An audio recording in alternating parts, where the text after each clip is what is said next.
markets, in a period of high inflation, which particular businesses owned by Berkshire Hathaway will perform the best, and which will perform the worst, and why? Well, the businesses that will perform the best are the ones that require little capital investment to facilitate inflationary growth and that have strong positions that allow them to increase prices with inflation. And we have a candy business, for example, and the value of the dollar since we bought that candy business has probably fallen at least 85%, I would say, 80 to 85%. And that candy business sells 75% more pounds of candy than it did when we bought it, but it has 10 times the revenues, and it doesn't take a lot more capital. So that kind of a business, any business that has enough freedom to price to offset inflation and doesn't require commensurate investment or huge investment to support it, will do well.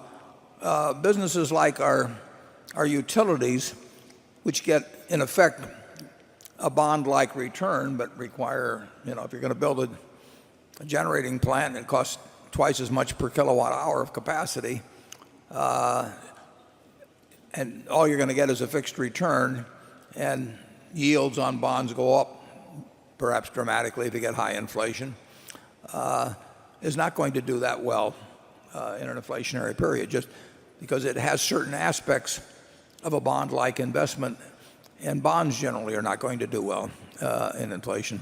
Charlie? Well, but like our insurance operations, our capital-intensive railroad business is certainly one of the best railroads in the world, and our utility operations are certainly one of the best utility operations in the world. And so it isn't all bad to be up there world class in your main businesses. Our railroad, the government's talked about building a high-speed rail system in California. I think they're talking about 800 miles of track. And their estimated cost was about $43 billion.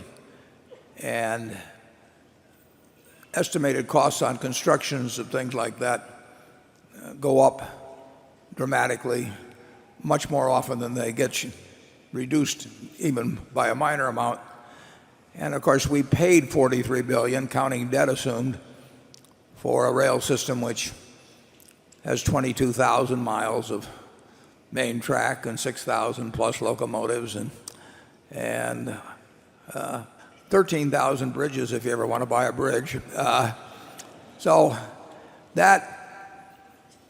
the replacement value of that asset during inflationary already is huge, and it would grow dramatically, and the world, our country, will always need